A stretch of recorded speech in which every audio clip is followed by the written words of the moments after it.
ইসরায়েলের দখলদারত্ব অবসানে জাতিসংঘে ঐতিহাসিক এক ভোট গ্রহণ হয়েছে। ফিলিস্তিনি ভূমিতে ইসরায়েলের দখলদারত্ব 1 বছরের মধ্যে অবসানের পক্ষে সাধারণ পরিষদে ভোট দেয় 124টি দেশ।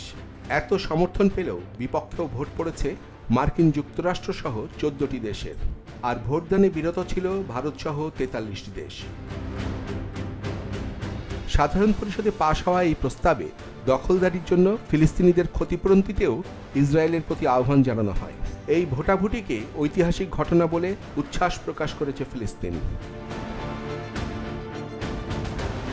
গত 11 মাস ধরে চলা যুদ্ধে গাজায় ইসরায়েলের অভিযানে প্রায় 42,000 ফিলিস্তিনি নিহত হয়েছে। এমন পরিস্থিতির মধ্যে জাতিসংঘের স্থায়ী পর্যবেক্ষক রাষ্ট্র ফিলিস্তিন বুধবার এই প্রস্তাবটি সাধারণ পরিষদে তোলে। বিপুল ভোটে এটি পাশ হলেও তা কার্যকরে কোনো বাধ্যবাধকতা নেই, তবে তা তেল আবিবের ওপর রাজনৈতিক চাপ সৃষ্টি করবে। এর আগে গত জুলাই মাসে জাতিসংঘের আন্তর্জাতিক বিচার আদালতের রায়ে ইসরায়েলকে দখলদার বলা হয়েছিল। পশ্চিম তীর ও পূর্ব জেরুজালেমে ইসরায়েলি বসতি অবৈধ বলেও রায় দেয়।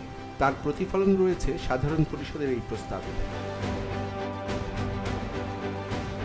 1967 সালে ইসরায়েলের সঙ্গে আরব দেশগুলোর যুদ্ধের সময় পশ্চিম তীর, পূর্ব জেরুজালেম ও গাজা দখল নেয় ইসরায়েল। ফিলিস্তিনিরা তাদের স্বাধীন রাষ্ট্র গঠনের জন্য এই 3টি ভূমি দাবি করে আসছে। এই অঞ্চলগুলোই বেআইনি দখল করা ভূখণ্ড হিসেবে বিবেচনা করা হয়। এসব দখলের পর পশ্চিম তীরে বসতি স্থাপন শুরু করে ইসরায়েল। পশ্চিম তীর সহ ফিলিস্তিনের অনেক এলাকায় এখনো নতুন নতুন বসতি স্থাপন অব্যাহত রেখেছে তারা।